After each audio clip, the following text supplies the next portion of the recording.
네, 정치권 동향을 대기자의 시선으로 짚어보는 목요 정치클럽 기자대 기자 시간입니다. 오늘도 성한용 한겨레 선임 기자 그리고 최병묵 TV조선 해설위원과 함께합니다. 어서 오십시오. 어서 오세요. 안녕하세요. 안녕하십니까? 네, 지금 국회 상황에 법무부 장관 입장문 최강욱 의원 관련 얘기에 복잡한 여러 얘기가 있는데 그 전에요. 지금 속보로 지금 박원순 서울시장 실종 경찰이 지금 수색에 들어갔다는 얘기입니다. 어떤 얘기인가요? 네, 지금 아직 정확한 내용은 나오지 않고 있는데요. 그 딸이 그 아버지 파악이 되지 않는다고 실종 신고를 했고요. 경찰이 지금 수색을 하고 있다고 합니다. 뭐 아직 뭐 어떤 상황인지 정확히 모르겠는데 뭐 좀 특별한 일이 없었으면 좋겠네요. 예, 혹시 최병목 의원 혹시 뭐 조금 뭐 추측할 만한 단서 같은 게 이전에 있었습니까? 이전에는 없었고요. 네. 오늘 이제 딸이 실종 신고를 해가면서 그 얼마 전에, 그러니까 몇 시간 전에 예. 아버지가 뭐 유언 비슷한 얘기를 했다. 근데 그 내용이 어떤 건지는 잘 모르겠습니다. 예. 그거는 뭐 이제 받아들이는 의미에 따라서는 뭐 유언이라고 받아들일 수도 있고 아니면 뭐 다른 얘기로 받아들일 수도 있기 때문에 우리가 이제 섣불리 예단할 수는 없는 건데 네. 현재 나온 얘기 중에서는 딸이 실종 신고를 하면서 경찰에 했다는 얘기 예. 이제 이런 것들이 있고 어찌 보면 그 가족이 가장 가까운 사이 아니겠습니까? 그러니까 가족이 그동안에 박원순 서울시장한테 무슨 일이 있었는가를 체감할 수 있는 입장이란 말이죠. 그런데 여기에서 실종 신고를 했다는 것 때문에 이제 상당히 무슨 심각한 사태가 있는 것 아니냐 이런 이제 온갖 관측이 나오고 있고요. 예. 조금 전에 오후 6시 현재 휴대전화는 꺼진 상태였다고 하니까 예. 더욱더 궁금증을 불러일으키고 이제 있네요. 한 2개 중대 병력하고요. 경찰력, 경력이라고 하죠. 드론 또 경찰견을 투입해서 지금 수색 중이라고 합니다. 네. 어떤 일이 있을지 참 걱정입니다. 그런데 하여튼 시청 뭐 대변인실이나 이런 쪽에서도 오늘 오후 4시 정도에 면담 일정이 하나 잡혔었다고 하거든요. 예. 근데 이제 그 부분은 그 오전에 무슨 몸이 좀 불편하고 그래서 그 연기를 하자 이렇게 연락이 왔었다는 거예요. 예. 이제 그렇게 되고 나서 안 나타나니까 그 후의 상황을 알 수가 없다. 지금 여기까지 나와 있습니다. 네, 어쨌든 간에 지금 5시 15분에 딸이 지금 실종 신고를 했고 그 전에 한 4시간 전에쯤에 유언 비슷한 얘기를 했다고 하면서 좋지 않은 느낌을 가지고 실종 신고를 한 건데 결과가 뭐 좋은 결과로 좀 났으면 좀 기대를 품어보고요. 일단 좀 속보로 떴기 때문에 질문 드렸습니다.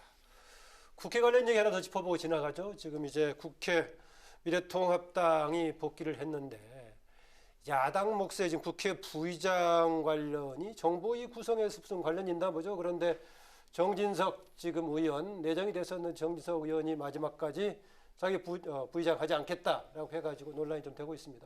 심지어는 심상정 정의당 의원이 혹시 다시 재배치되는 거 아니냐 여기까지 나오고 있고요. 어떻습니까? 그러니까 미래통합당에서 의원총회를 해서요. 이 야당무 국회부의장을 하지 않겠다 이렇게 이제 결정을 하면서 이제 어떤 언론사에서 심상정 정의당 전 대표가 국회부의장 되는 것 아니냐 먼저 이런 기사를 썼는데 이 기사 자체가 내용이 좀 문제가 있어요. 예. 왜냐하면 이 소스가 국회의장의 정무수석실입니다. 그런데 심상정 의원을 국회부의장으로 혹시 검토를 한다면 이게 뭐 더불어민주당 원내대표나 의원들이 이런 얘기를 했다 그러면 예. 일리가 있는데 아니 국회의장의 정무수석실에서 이걸 어떻게 검토를 하겠습니까? 그래서 이 기사 자체가 좀 이건 좀 약간 터무니없는 기사다 했는데 이 기사 뜨자마자 정의당하고 더불어민주당 양쪽에서 또 국회의장 정무수석실에서도 뭐 펄펄 뛰면서 이건 전혀 사실무근이다 이렇게 해프닝이었던 것 같습니다.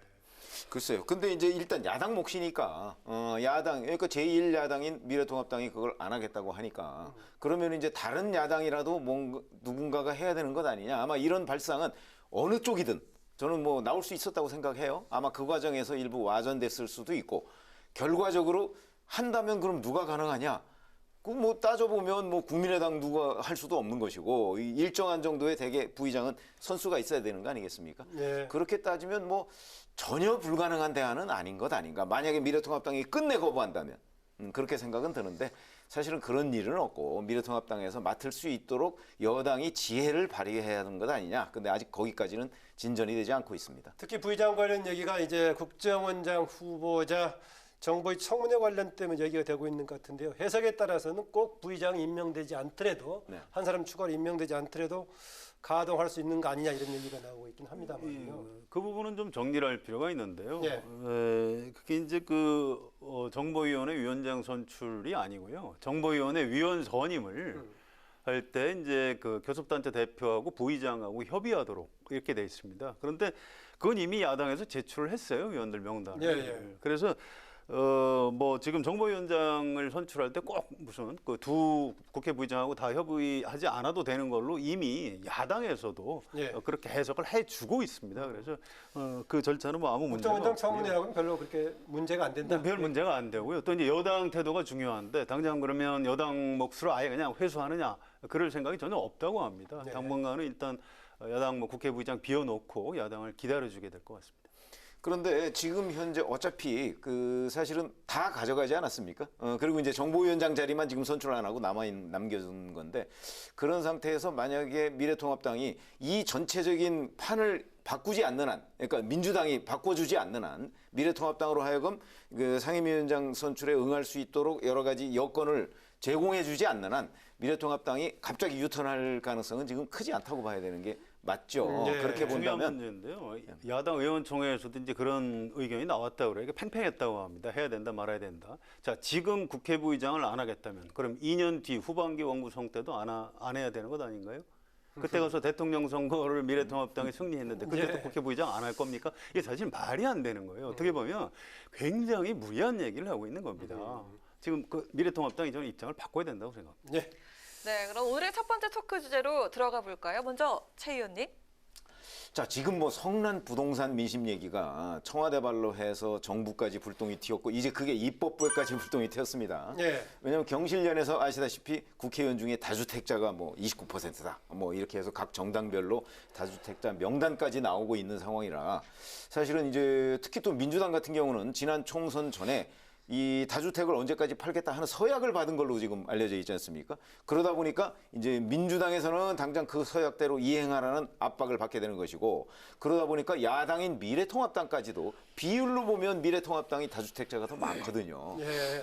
그러니까 이제 이게 사실은 어떤 법률적인 문제라기보다는 약간의 국민 정서와 이 맥이 닿아 있는 문제라서 야당도 지금 고심을 하고 있는. 그래서 이 성난 부동산 민심이 입법부까지 덮쳤다. 그래서 오늘 그 문제를 한번 논의해 보는 게 어떤가 이렇게 해서 발제를 해왔습니다. 예, 입법부 말씀하셨는데 지난번 경실련 발표에 따르면 민주당 쪽 24%, 그렇죠. 통합당이 40%, 40%죠. 전체적으로 보니까 한 29% 된다고 그렇게 하는데. 됩니다. 근데 그게 그럴 수밖에 없는 게 지금 미래통합당 의원들은 대부분 영남 출신이에요. 영남에서 당선된. 그런 점이 또 있군요. 그렇죠. 그러다 보니까 비율이 훨씬 높을 수밖에 없죠. 예. 왜 그러냐면 수도권 의원들은 사실은 굳이 원래 자기 집을 수도권에 두고 있기 때문에 서울 같은 데에 별도의 그 주거지가 불필요한 경우도 네. 많이 있거든요. 예. 이제 아마 그런 차이라고 보여지는데 어찌됐든 간에 근데 미래통합당은 뭐 다주택자 주택을 팔겠다 이런 서약을 받은 건 또 아니에요. 그러나 일단 국민 정서상으로 보면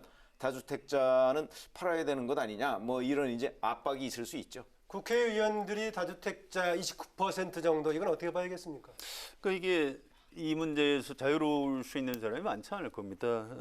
박병석 국회의장도 이제 대전 국회의원이신데 대전에 이제 집이 있고 이제 사실은 서울에 오래 살았기 때문에 서울에 한 40년 이상 산 네, 기자 아파트가 때부터 살았던 집이라고 얘기했죠. 예. 그렇죠. 그 사실 두 개가 다 자기 집인 게 맞는 거죠. 그런데 이제 2주택이기 때문에 좀 처분을 해야 되는데 이걸 대전에 있는 아파트를 처분했다 이렇게 설명을 했는데 알고 보니까 처분을 한 게 아니고 이제 그 자제분한테 증여를 했다고 그래요. 그래서 국회의장이 이거 해명할 때 말 바꾸기를 한 것 아니냐 지금 이런 이제 비판을 좀 받고 있는데 서울에 있는 그 반포의 아파트를 파는 방안을 검토하겠다 이렇게 뭐 얘기를 하고 있다고 합니다. 그래서 이 아파트 문제는 참 국회의원들이 아까 이제 최병목 의원 얘기하신 대로 특히 지방의 지역 국회의원들이 사실은 서울에 살던 사람인데 그 지역을 대표해서 출마한 사람들이기 때문에 그렇게 이제 집이 여러 채 있는 경우가 많은데 그럼에도 불구하고 이게 이 기회에 좀 정리를 해야 됩니다. 다 기억하시겠습니다만 김영삼 대통령 초기에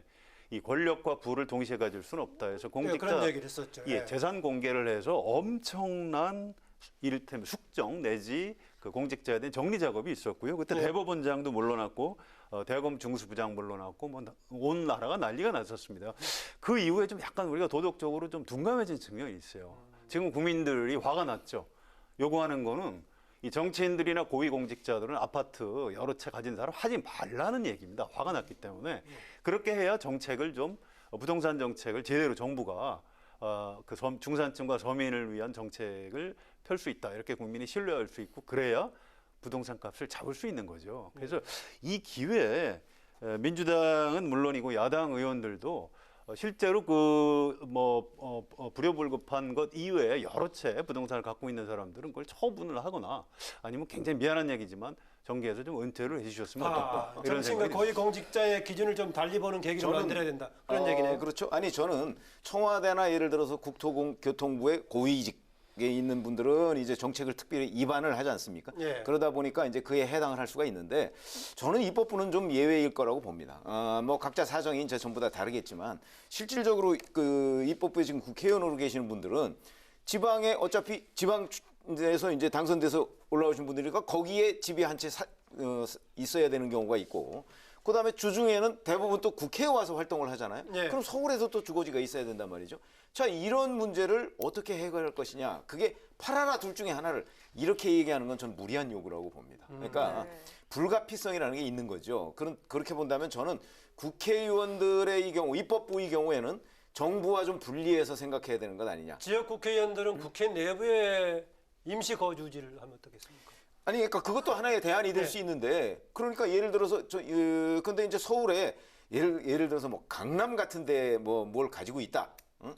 그런 거는 좀 일부 비판을 받을 소지가 있지만 제가 보기엔 그렇더라도 수도권에 네. 집 한 채 가지고 있고 지역구에 한 채 정도 가지고 있는 것은 정말 어찌 보면 의정 활동을 위한 불가피한 것 아니겠는가? 저는 좀 예. 이해하는 편입니다. 네, 특히나 민주당 같은 경우에는 이 나머지 주택 총선 당시에 다 팔겠다 이렇게 공약도 하지 않았습니까? 공약도 하고 이제 서약을 받았죠. 그죠. 그거는 이제 민주당 차원에서 한 것이기 때문에 저는 뭐 민주당이 이제 그걸 지키느냐 안 지키느냐는 건 유권자의 약속이고 저는 그냥 우리 국민들이 좀 화가 난 것은 사실이지만 그렇다고 그래서 국회의원들도 다주택자는 다 팔아라. 여기에 예외가 있을 수 없다라고 하는 거는 좀 사유재산권 침해 소지도 있고 여러 가지 문제를 낳는다. 이렇게 개인적으로 판단하고 있다는 근데 얘기죠. 그 부분은요 이렇게 보셔야 될 거예요. 뭐 억지로 뭐 집을 팔게 한다 그러면 사유재산권 침해가 될 수 있는데 아니 정치인들이 우리는 주택 많이 갖지 않겠습니다. 서약을 했으면 지켜야죠. 그건 정치적인 약속입니다. 그걸 안 지키면 비판하는 게 맞는 거고요. 또 미래통합당도 마찬가지예요. 원희룡 지사 같은 경우에는 실제로 자기가 거주하는 주택 이외에는 우리 당도 다 팔자 이렇게 제안을 하고 네, 있는데 그렇게 얘기했죠. 네. 그건 선택의 문제예요. 그냥 안 팔고 계속 야당하다가 집권 안 하는 방법도 있어요. 이 국민들이 어떻게 생각하는지 잘 보셔야 됩니다. 이 부분은 어떤 법치 뭐 이런 차원의 문제가 아니고 굉장히 정치적인 사안으로 보셔야 되는 겁니다. 글쎄요, 뭐 저는 9월 아까도 자율시장 말씀드렸지만 경제 논리 얘기하면은 국민들의 지금 분위기에 반한다 얘기네요. 그렇죠. 아니, 그러니까 제가 아까 말씀드렸죠. 이 부동산 문제는 국민 정서의 문제지. 네. 법률적으로 따지면 사실 시장 경제나 뭐 이런 것에 따지면 팔아야 할 의무는 없어요. 그러나 그거와 별개로 예를 들어서 민주당의 경우는 팔겠다고 서약을 했잖아요. 그거는 유권자의 약속이고 미래통합당이나 기타 야당은 그런 서약은 하지 않았거든요. 다만 이제 민주당에서 워낙 지금 강력하게 이런 쪽으로 그 푸시를 하고 있으니까 아마 다른 야당들도 압력은 받을 거예요. 압력은 받고 그리고 만약에 정말 민심이 자 약속을 했건 안 했건 간에 무조건 팔아라라는 쪽으로 만약에 그 급격하게 쏠린다면 미래통합당도 아마 고민을 하고 결국은 팔지 않을까 이렇게 되지만 네. 현재 그걸 압박하는 것은 어떤 객관적인 분위기로 압박하는 것은 시장 경제는 맞지 않다 이 네. 말씀을 드리는 겁니다. 이게 입법부도 이런 문제가 있어요. 정부에서 이제 부동산 정책을 발표를 했는데 그게 법률로 만들어야 되는 게 있는데요. 실제로 20대 국회에서 법안 통과가 안 됐습니다.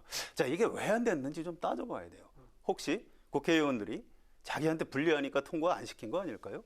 제가 말씀드린 게 지금 사실이거나 아니면 최소한 국민에게 그런 오해를 받고 있는 겁니다. 그러면 이해관계 상충을 몇 개 제한된 상임위만 한정해서 얘기할 수 있을까요? 이제 그런 방법도 있어요. 기재위라든가 이 관련 국토위. 법률, 국토위보다 더 중요한 게 저는 뭐 기재위라든가 사실 이 부동산은 국토부의 문제가 아니에요.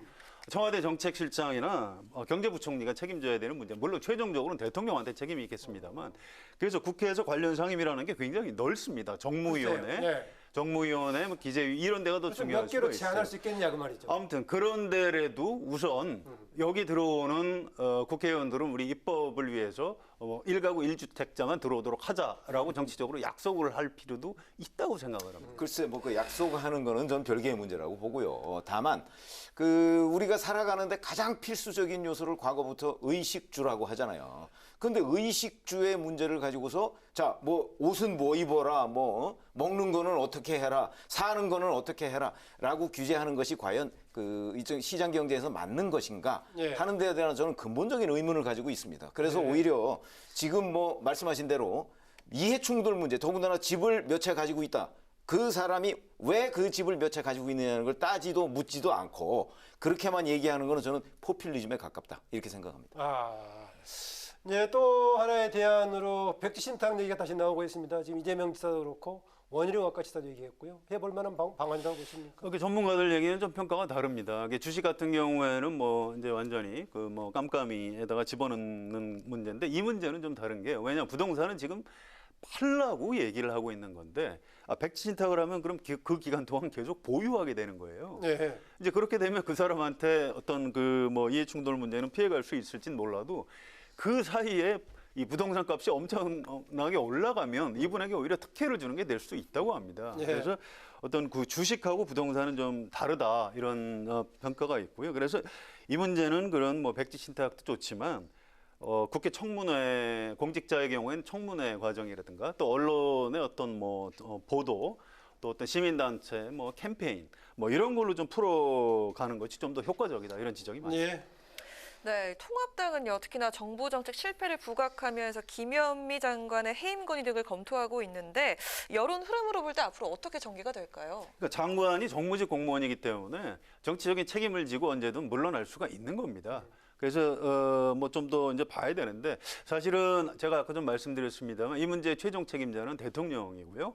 국토부 장관보다도 좀 더 중요한 책임을 져야 되는 사람들이 청와대 정책실장, 예. 또 경제부총리 맡고 있는 기재부 장관 이런 사람들입니다. 이 부분에 대해서 이제 대통령이 어떤 정치적인 책임을 전 물을 시점이 다가오고 있다고 생각을 합니다. 네, 야당에서는 정책 실패 문제를 지금 고위 공직자에 대한 재산 공개 쪽으로 지금 압박하고 초점이 달랐다 이런 얘기하고 있는데. 글쎄, 뭐 그거까지는 제가 뭐 그 여기서 논평하기는 좀 어려운 상황인데 이런 건 있죠. 이제 내일도 당장 부동산 대책 또 발표한다는 거 아니겠습니까?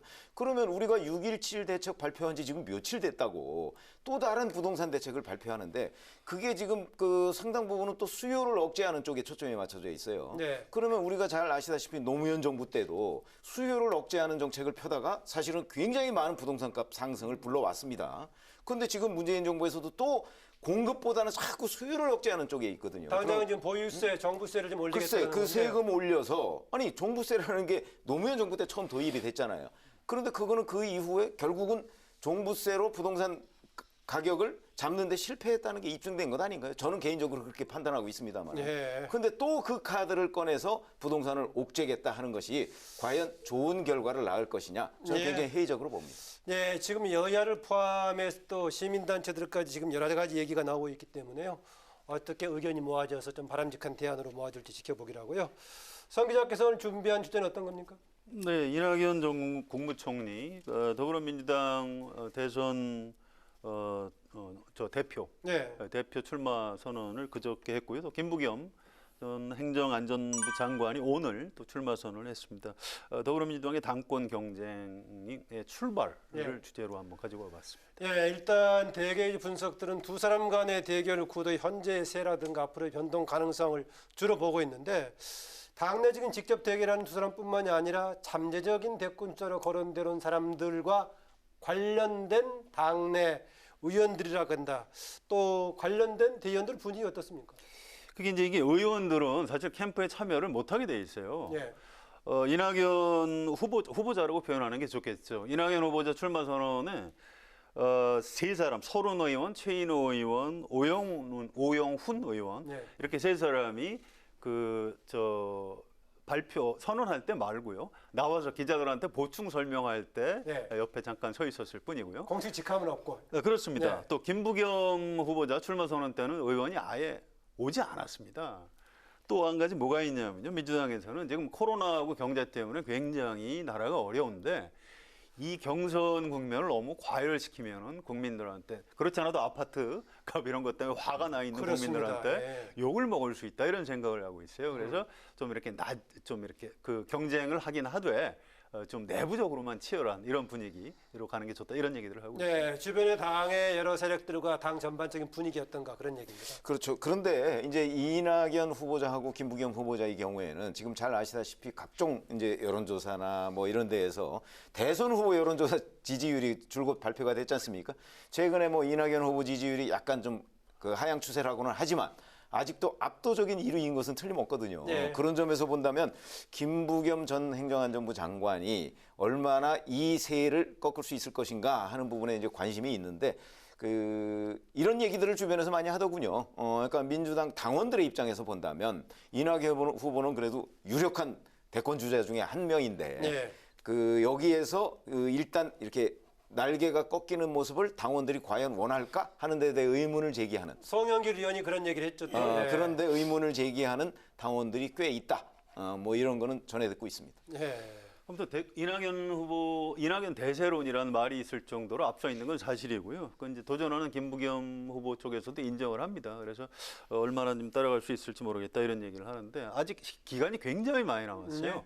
8월 29일입니다. 그리고 김부겸 전 장관이 또 이렇게 그렇게 간단한 사람은 아니에요. 수도권 삼선하고 나서 지역 갈등 해소하겠다고 대구에 가서 한번 떨어지고 그다음에 당선되었고요. 거죠. 예. 그렇습니다. 그래서 또 전국적인 조직을 가지고 있는 사람이에요. 그래서 뭐 어떤 한방 이런 건 없지만 굉장히 꾸준하게 따라가면서 이낙연 후보자를 괴롭히는 그런 장면을 보게 될 것 같습니다. 네. 네, 최근에 한 여론조사에서도요. 이낙연 의원이 좀 떨어지고 이재명 지사는 좀 오르면서 두 사람 격차가 한 자릿수대로 좁혀졌다고 하는데 그런 조사가 하나 있었죠. 네, 하나 네. 있었습니다. 전당대회까지 계속해서 대세론을 좀 이어갈 수 있을까요? 쉽지 않을 겁니다. 그리고 계속 유지하기가 쉽지 않다. 예. 이게 뭐 아무리 그 정당의 대표 뭐 경선이지만 그렇게 쭉 가는 경우는 별로 없고요. 또 한 가지 이런 포인트를 보셔야 돼요. 이를테면 이번 전당대회 이재명 지사는 나오질 않습니다.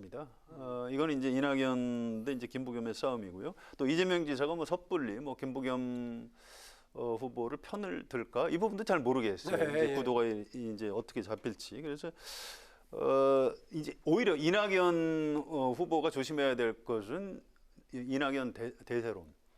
안주하면 이게 어떻게 될지 알 수가 없는 게 정당판에 흔히 일어나는 장면들입니다. 그래서 이낙연의 적은 이낙연이다 이런 얘기들을 요새 많이 하고 있습니다. 예, 이낙연 의원은 앞으로 새로운 과제들과 많이 맞닥뜨려야 된다는 얘기를 하고 있네요. 그렇죠. 아니 지금 이제 대세론이 형성되다 보니까 이제 국정과제나 이런 부분에 관해서도 이낙연 후보한테 질문이 쏟아져요. 이번에 예를 들어서 부동산 문제도 지금 답변을 해야 되는 부동산 상황이고요. 문제, 법무장관 문제. 그렇죠. 뭐 그런 거에 대해서 전부 답변을 해야 되는 문제인데 그 특유의 이낙연 화법이라는 게 있지 않습니까? 약간 어떤 중간지대를 가는 그런 식의 화법을 만약에 김부겸 후보자가 정확하게 그 핵심을 찔러서 공세에 들어간다면 조금 뭐 가능성은 있지 않을까 싶은 생각도 그 들고요. 합법이 장점이자 단점이 될 수 있겠네요. 그게 전 단점이 될 수 있다고 봅니다. 당원들한테는. 왜냐하면 확실하게 어느 쪽 입장에 서지를 않잖아요.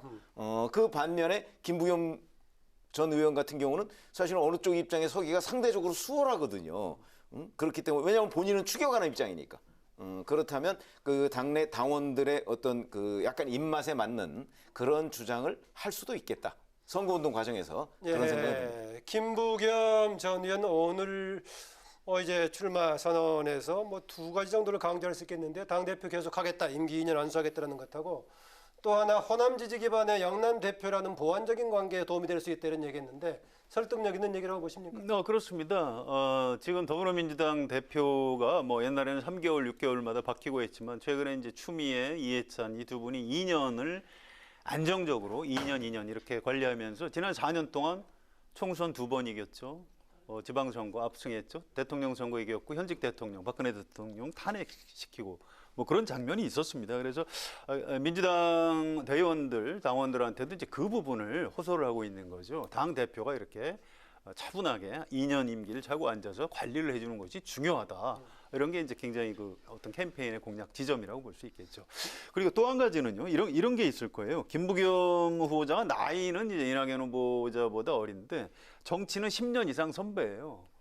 1988년 한겨레 민주당에서 시작한 예, 사람입니다. 그래 출마했죠. 예, 이낙연 후보자는 동아일보 기자를 쭉 하다가 2000년에 갑자기 이제 정치인으로 변신을 했어요. 그래서 거의 12년 정도 정치 쪽에 물을 더 많이 먹었기 때문에 김부겸 후보자 뭐 간단치 않게 좀 따라 붙을 가능성이 있다고 봅니다. 예, 그러니까 지금 아까 이제 지금 대권 선두를 달리고 있는 후보자를 쉽게 상처를 입힐 수 있느냐 문제와 그렇죠. 지금 역할 분담론 어느 것이 설득력을 얻을 수 있을 것인가. 글쎄요. 그러니까 저 같은 경우 제가 이제 듣고 있기로는 민주당 당원들 입장에서 본다면 네. 당원들로서는 자 누구를 대표로 하는 것이 우리가 2022년이나 앞으로 예상되는 그 선거에서 압승하는데 도움이 될 것이냐 뭐 이런 거 아니겠습니까? 네. 그게 이제 영남권 대선 주자, 영남권 대표냐 당대표. 아니면 그 뭐 대선 주자에서 1위를 달리고 있는 사람이냐. 네. 왜냐면 만약에 이번에 이낙연 후보를 그 대표로 뽑는다면 내년 3월에 다시 한번 또 전당대회를 해야 되잖아요. 예. 이제 그거 하나가 저는 유일한 변수일 뿐이지 대세론이 그렇게 쉽게 꺾이겠는가 이런 생각은 듭니다. 예. 네, 민주당이 전당대회를 온라인으로 준비를 하고 있죠. 그래서 아무래도 좀 분위기를 띄우기가 쉽지 않아 보이는데 이런 상황에서 당원들의 표심을 가를 변수 어떤 게 있을까요? 방금 전에 말씀드렸듯이 바로 2년 임기의 대표냐 아니면 한 7개월 정도를 하고 그다음에 물러나고 이제 다시 전당대회를 해야 될 대표냐. 제가 보기에는 아마 그런 부분에서 그 뭔가 이 당원들의 지지 정도가 좀 갈라지지 않을까 이런 생각이 듭니다. 예. 이 지도부 선출 선거인단을 구성을 이렇게 하게 돼 있어요. 대의원 45%, 권리당원 40%, 일반 국민 10%, 일반 당원 5%. 당심이 무려 90%를 차지합니다. 예. 민주당 당원들의 어떤 그 주요 흐름, 세력이라고 할까요? 이게 이제 친 문재인 대통령의 호의적인 이분들하고 또 이제 아무래도 호남 출신들이 좀 강세인데 지금은 친 문재인 쪽 성향 권리당원들이 훨씬 더 강하다고 합니다. 그런데 이분들이 과연 어느 한쪽을 확실히 선택했느냐? 예. 이건 좀 더 시간이 지나서 조사를 해봐야 알 수 있는 문제입니다. 그래서 뭐 또 권리당원, 대의원 여론조사 뭐 이런 게 좀 나올 텐데 그런 흐름을 네. 좀 확인을 해봐야 알 수 있을 것 같습니다. 네, 오늘 목요 정치 클럽 지금 부동산 대책 관련 얘기를 최병묵 의원이 해주셨고 그다음에 민주당 전대 당대표 관련 얘기를 했습니다. 먼저 최병묵 의원님 오늘의 한 줄 어떻게 주시겠습니까? 그렇죠. 최근에 이제 부동산 민심이 워낙 그 강하다 보니까 그 문제에 관해서 제가 그 한 말씀을 드리겠는데 어제 중앙일보를 보니까 뭐 경제 원리와 싸우는 김현미 장관 뭐 이런 표현이 하나 있더라고요. 아하, 네. 그래서 저도 오늘 한 줄 평을 부동산 대책도 경제 원리를 따르자. 이걸 한 줄 평으로 하겠습니다. 네, 김현미 장관의 뭔가 궤도 수정을 요구하는 그런 주문 같기도 합니다. 예, 성환영 기자. 예, 저는 국회법에 이런 게 있어요. 나는 헌법을 준수하고 국민의 자유와 복리의 증진 및 조국의 평화적 통일을 위하여 노력하며 국가 이익을 우선으로 하여 국회의원의 직무를 양심에 따라 성실히 수행할 것을 국민 앞에 엄숙히 선서합니다. 자, 21대 국회 시작됐는데 이거 하는 거 보셨습니까? 아직 못했어요. 국회 개원식도 못하고 있습니다. 21대 국회의원님들 제발 선서라도 시작하고 국회 활동 시작해 주시기 바랍니다. 네, 공식 개원식부터 하자. 또 그러면서 그 이제 개원 선서에 담아 있는 정신을 살리자 이런 얘기 같습니다. 두 분 여기서 마치겠습니다. 수고하셨습니다. 고맙습니다. 네, 목요 정치 클럽 기자대 기자 지금까지 성한영 한겨레 신문 기자 최병묵 TV조선 해설위원과 함께했습니다.